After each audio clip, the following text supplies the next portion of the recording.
Quite the group. Hi, everybody. My name is Zach Fowler. I'm one of the OWASP Omaha co-leaders. We've got John and Rob here as well. Okay. Thanks for coming out. Michael Bourne's going to be talking today about mobile app security assessments, and I just wanted to give just a few minutes before he gets started to run through a couple of quickies. At the start of our chapter meetings, we picked this up from some other chapters. We thought we would share any job announcements. If anybody has any job announcements that they wanted to share and put out there, this would be a good place to do that, just as a hello. John, you sent me one yesterday. I do. I'll bring it up here and keep on talking. Not really a whole lot to talk about. Okay, so first off, I do know that TD Ameritrade is going to be looking for security assurance folks that'll be doing application security, working with the development teams. And so you can either talk to me or Scott Christensen on the OWASP side. So I know that that one's for a fact. And if I get this up, I have another opportunity that is a position. It's a web developer position down at Stratcom, Booz Allen. And it's looking for a .NET developer to work on the team that they're putting together. Michael D'Afonso from our InfraGuard world is our contact. But you can start with me on that one, and I can forward your name on to Michael. So it's a .NET ASP developer. So there we go. So John has a couple opportunities. Anybody else have any that they know of that they want to share? So my name is Joshua Fugate. This position at Stratcom. They're probably looking at filling this next spring May timeframe. Okay. Graduates from the UNO programs. Okay. Yeah. So we kind of it's probably more as a systems engineering type position, not necessarily an IA spot, but it's a very good deal for especially new grads and people that and there's a $10,000 to $20,000 I think federal loan repayment kind of stuff. That, nice. And then if they can have scholarships where they need to fulfill government service for the scholarship. It counts certainly for that as well too. So CV. Excellent. All right. So we figured at the beginning of our chapter meetings, but so far we've been doing about quarterly. We just have a couple minutes to share some job announcements. If you guys are interested or know somebody, catch with these two afterwards and get some connections. Yes, sir. Hi, Matt. Hi. I have one also. Sure. Yeah. No, it's not too late. I'm Matt Heller. I work for a San Francisco company called Bizzo. We're looking to hire about 7 engineers by February. Junior, mid-level, we're kind of a JVM shop. We do a lot of EMR, elastic attributes, and web services, some web UI. See if you're interested. Cool. All right, thanks, guys. If you haven't got involved with OWASP, this year we started up the Omaha chapter again, and we are sort of giving it a reboot. If you become a member, then we get money that helps pay for events like this or venue pricing or also some OWASP swag. Unfortunately, we ordered it too late to actually make it here for the meeting, so look for that in spring. Member benefits, you get some discounts to OWASP conferences, 25% off of Black Hat meetings. You can get an OWASP.org email address, woohoo. And then also you can vote in the elections if you'd like to do that kind of stuff. Right, OWASP is very big about being transparent. Right now, we have $358 in the Omaha chapter bank. So we use that between the 5 co-leaders. We use that to, if we get to pay for like the coffee shop we did last time. ICT is hosting us for free today and supplying the pizza, so that's awesome. But that's where that money goes to, and we'll be transparent as we can about where we spend it. If you are interested in being a member, just search for OWASP membership, and it takes you to the main wiki, and you can sign up there. And you specify which chapter you want to give the percentage to. Omaha would be a really good chapter to choose, although you could probably choose another one if you wanted to. So these are the main principles of OWASP. I don't need to hit them in detail, but here they are. If you believe in these things, then you believe in what OWASP is trying to promote. So really big on being open, free, sharing what security is all about to the developer world and others. So this is kind of the short version of a mission statement. They have resources online. Some of you may be familiar with them, but more specifically, we have resources. Our mailing list is our main communication point. So if you haven't, if you go and search for OWASP Omaha, you can get on our wiki page, which has a link to sign up for the mailing list, and that's where I send out all these like meeting announcements with increasing frequency as we get closer to the meetings. Also, we're on Twitter, but if you want to Twitter, that's fine. It's there if you want to sign up. or you can contact me, Zach.Fowler, you know I'm a member, at OWASP.org. With that, thank you to UNO IS&T. I work here, full disclosure, so it's easy for me to get some space here. We have a information assurance master's program that just got stood up recently. Steve and Abhishek are here, and Robin, if you have any questions about maybe coming back and getting some IA degrees, perhaps, more than one, or several degrees at UNO, we'd love that, of course. But they can answer questions about the programs, and I've got a couple flyers on the back if you want to even sign up for just a class or two.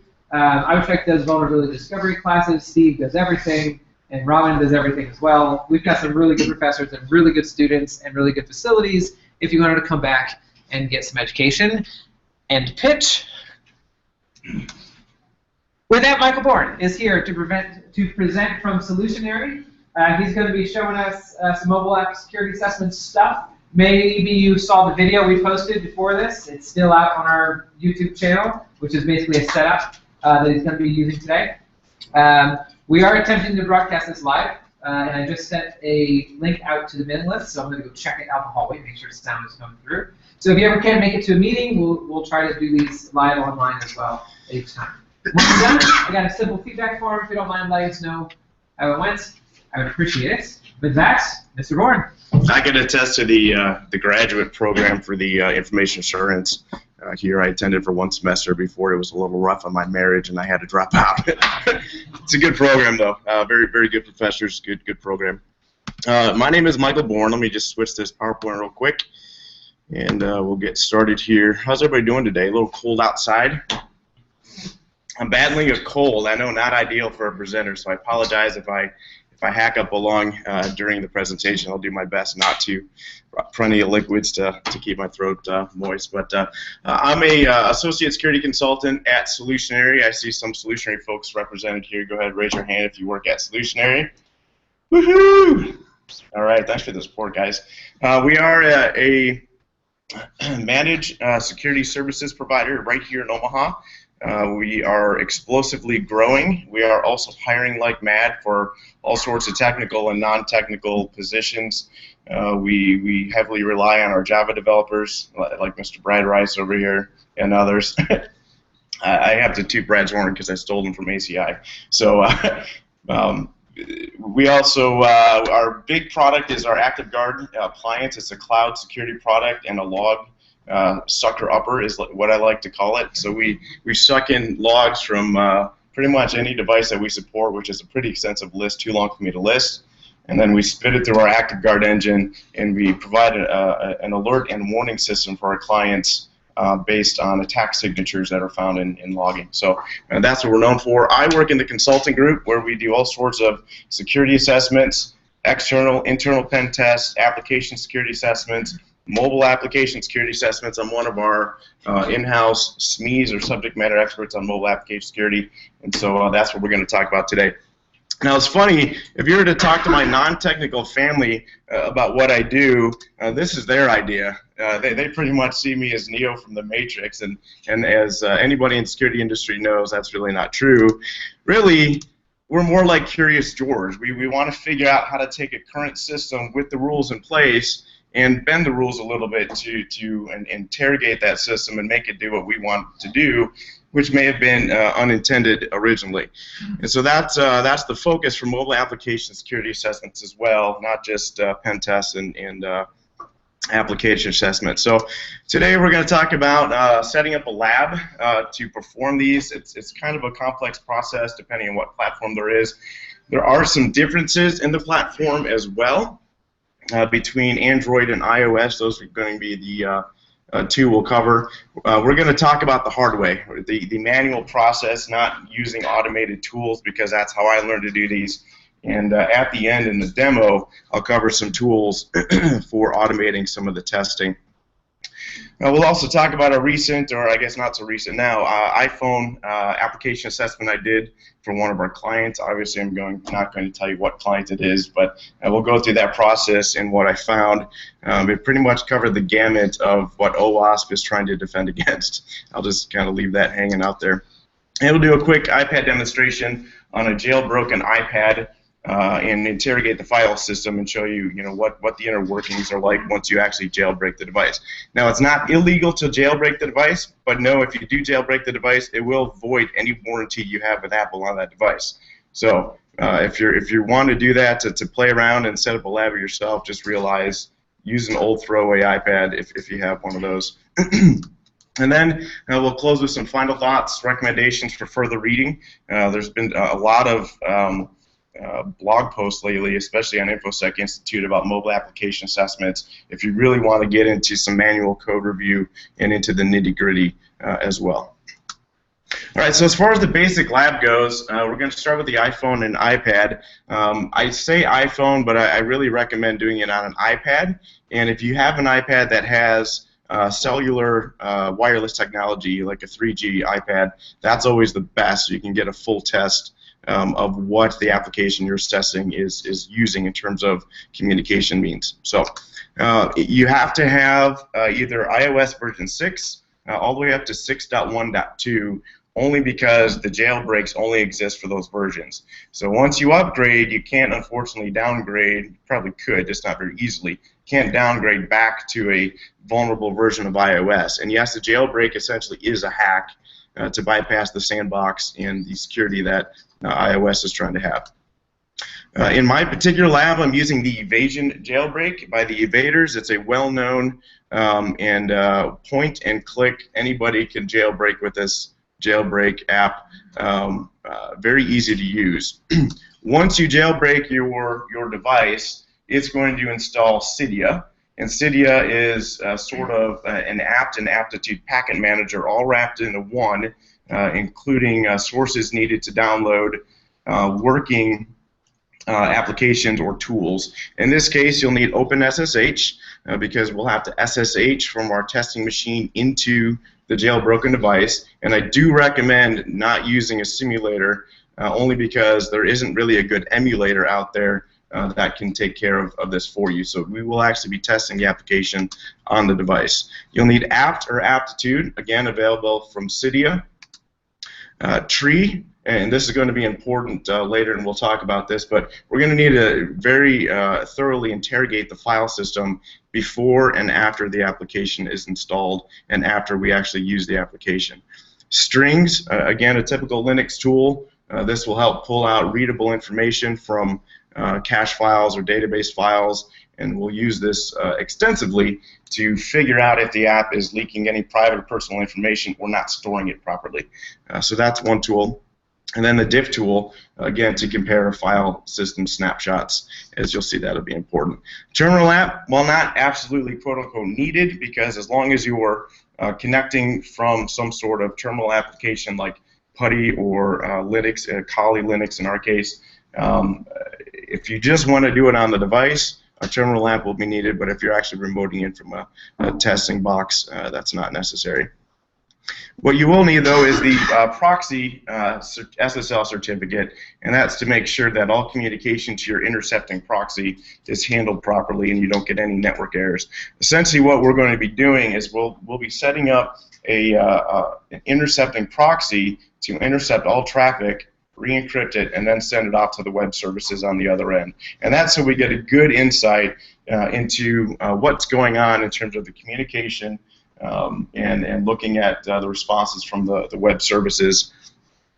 All right, now for the Android, pretty much similar type of lab setup. I would recommend an Android tablet. Unfortunately, I don't have an Android tablet, so I've got a tiny little screen that I get to use. It needs to be unlocked, so you can control the boot sequence. It also needs to be rooted, so you've got full super user access to the underlying operating system. Super user app is a good one and well known. You also need ES File Explorer. This allows you to interrogate the file system to help you install the certificate from your intercepting proxy and manually install any apps that you need to download for testing. BusyBox installer goes right along with ES File Explorer and makes installation easy. A terminal app, again, this is optional. If you're using and doing all your testing on the device, which I don't recommend for Android, get a terminal app. Otherwise, use your intercepting proxy. I'm sorry, your testing machine. Along with that, you still also need to install the SSL certificate. Now, one thing I found with Android is depending on which flavor of Android operating system you have to name your certificate from your intercepting proxy with a certain extension. I don't have the list with me. It's a quick Google search. Google what Android platform you're using and figure out what its certificates, what extension its certificates need to be easily installed. And again, you'll do that through ES File Explorer and BusyBox Installer. Okay. As far as the testing machine, we use Kali Linux, the latest and greatest in the Backtrack line of pen testing distributions. And within Kali Linux, you'll need some sort of intercepting proxy. We happen to have a Burp Suite Pro license, which is both good and bad. It's great if the applications we're testing speak only over port 80 and port 443. It's bad if the applications don't speak over port 80 and port 443. There are other proxies out there that you can use instead. It's just a little bit more complex of a process. So for now, we use Burp Pro because we haven't encountered any apps that happen to communicate over non-standard ports. You also need a packet sniffer. Again, this is personal preference. Wireshark or TCP dump. Both are installed on Kali Linux if you prefer the graphical-based Wireshark. Excuse me. Go for it. If you prefer TCP dump, use that as well, whatever your personal preference is. Tree. Again, this is going to be specific for Android assessments. There's a difference between Android and iOS, so you'll need the Linux-based tools on Kali, which it already has not much extra installation. So tree, diff, and strings, and then other tools as needed. All right, so here's what our basic lab looks like. We've got our Kali Linux with Burp Suite Pro, and I put Wireshark, but again, you can use TCP dump, intercepting all traffic from our tablets or our phones, whatever device we're running the test on. Again, the bigger screen of the tablet is definitely pretty sweet on old eyes. And then all traffic's going through that, and then it's heading to the interwebs, and we all know what the interwebs are, right? Okay. Let's talk about some of the differences. On the iPhone and iPad, we're going to SSH from Kali into that device. When you jailbreak an iOS device, it automatically installs OpenSSH and starts a SSH server. What you have to be careful of is the default password for the root account on those iOS devices is Alpine with a capital A. Everybody knows it, right? So the first thing you need to do is obviously change that root password. Pretty standard practice, okay? So with an iOS device, we're SSHing in, and we've got some cache names and files that are storing cached information are pretty standardly named. You'll find cache.db, etc., etc.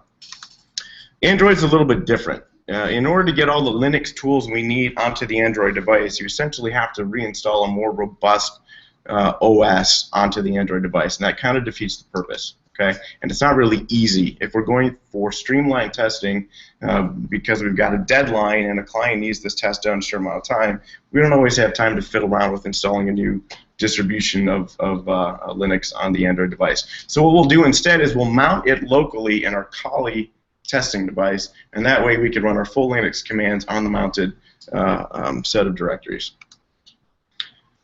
And what I've noticed too is that the names of cache files differ. It's really what the developer prefers. Okay. So the general assessment process is we're going to take several file system snapshots. And again, this is the hard way. This is the manual way. This is not quite using fully automated tools. We want to take a file system snapshot before the application's installed, so we can see the state of our device's directory structure before all files are put in by that application that we're testing. We want to take another one after the application is installed, and then we want to use the diff command to compare the two. I put them in a text file to compare the two, make it easier, and then focus on the directories and files created by that application for your testing.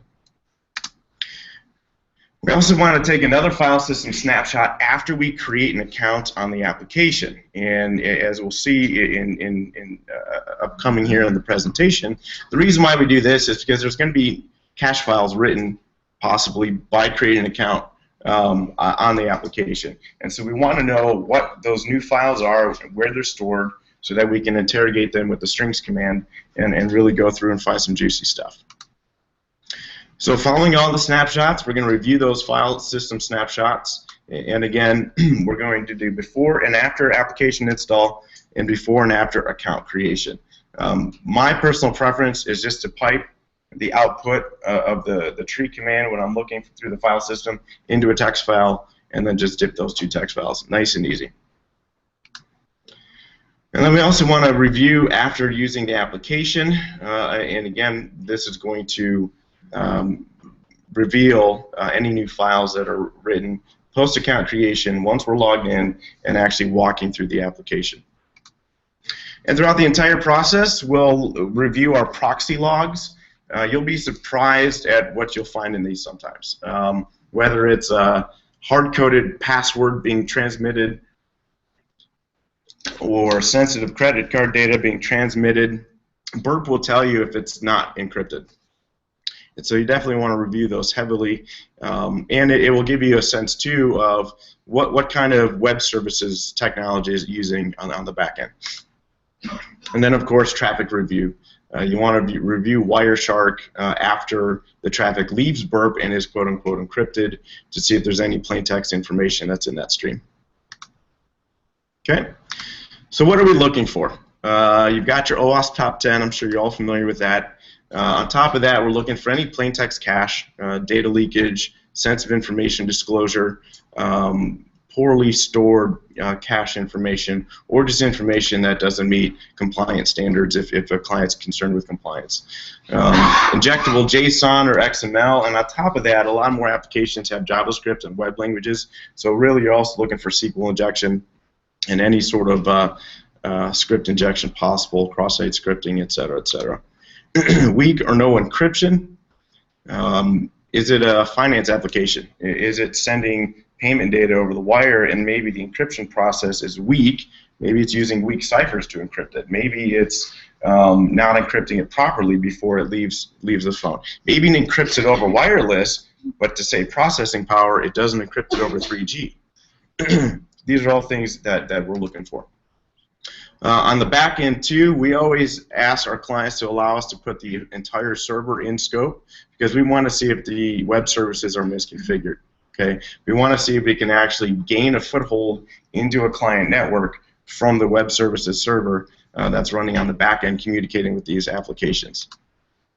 And then any hard-coded goodies, and it's a little more difficult doing it the manual hard way to find the hard-coded goodies because you actually have to break open the application. And I'll show you some tools that will do that at the end here in the demo. You're also looking for weak session ID, so any typical web application type of vulnerabilities you would find with authentication mechanisms. Can I perform a session fixation attack because I'm intercepting that stream? Can I take over somebody else's session and gain access to the application and any sensitive information that the application may hold? OWASP Top 10, I'm sure we're all familiar with that. And then platform-specific vulnerabilities. iOS, it's Objective-C, right? What vulnerabilities did the C language have with buffer overflows, with format string vulnerabilities? These are some of the things you're looking for iOS. And with Android, you've got a lot of Java-based vulnerabilities that you want to look out for too. Of course, any web language vulnerabilities as well would be tied into those also. Okay. So let me get my voice back here. Let's talk about a recent assessment I did. So this is for a restaurant client of ours. My wife and I happen to love eating here. Like, if we can afford to eat there every single day and not weigh 400 pounds, we would do it. The application specifically allowed registered users to order online, pay for food online, set up all that information in the application, store that information in the application, including payment information. Had really good security in terms of a security question. You know, it didn't ask you what your mom's maiden name was. So, you know, from that standpoint, it was pretty good and pretty robust. It also allowed you to manage your account, to add gift cards, take away gift cards, add credit cards, delete old credit cards, whatever. and it would look up gift card values for you for this particular restaurant. And this is going to be important coming up later. So for the iPhone, which is the one I did, it was the latest production version available on the App Store. The Android version was the latest release candidate. They were getting ready to release it. They wanted us to test it alongside the iOS version and see what we could find. Cha-ching! Again, I talked about the cache and storing information. So in the cache.db file, again running the strings command, I found the fake credit card information, plain text, right in that file. Okay, this was like super exciting. I was getting really excited. Okay, what else was I going to find? Oh, look, there's my authentication session. Username, password, security question answer, and the ID for the security question. And all the information for registration, my name, my address, my phone number, the credit card information, again, anything that I didn't want to see in plain text, I saw in plain text, okay? So here's what it looked like when I ran the strings command. And again, all the parameters have been changed, but you know, it gave you the name of the web service it was speaking to. It gave you the card number, the type, the expiration.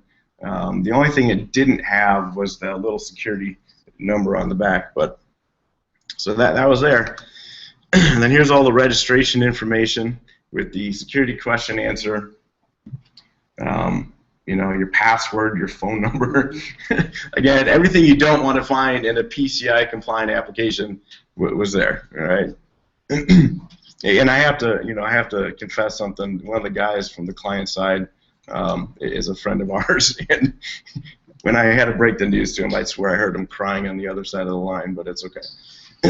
All right, so I mentioned gift cards, and what we did is we ran an attack against the gift card service, and the goal was we want to try to find if we can enumerate legitimate gift cards either with or without a balance out there in the wild.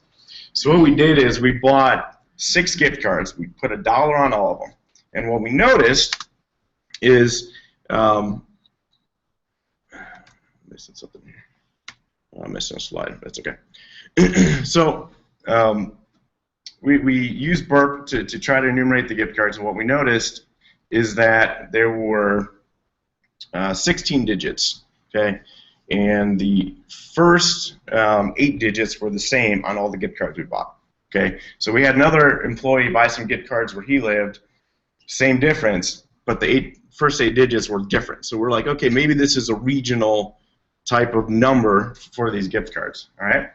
So we used Burp Intruder and ran a sniper attack, and because of verbose error output, we were able to successfully enumerate legitimate gift cards with or without balances. Okay, especially because we knew we knew legitimate numbers, at least 6 legitimate numbers. Okay, so here's a little setup of Burp Suite Pro. This is called the sniper attack, where you see those 2 little symbols. That's where the payload is going to be inserted in each request to the web service. Okay. All we had to do was come up with 16 digits and maybe change the last few. Here's the details of the attack. All right, so 16 digits, initial 8 were the same.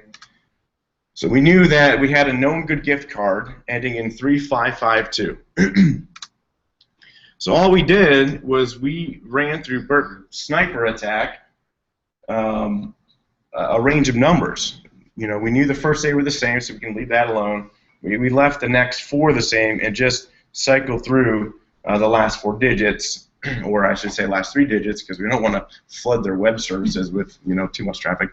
And we specifically picked a range where our known good gift cards would be right smack dab in the middle. Okay, so that's the attack, and we were looking for the available balance. If it had a £sign there, it was not a legitimate gift card. If it had a number there, it was a legitimate gift card activated, and that was the available balance. Okay, so as we're going through this, we found one in that range. 3599, again, I changed all the parameters.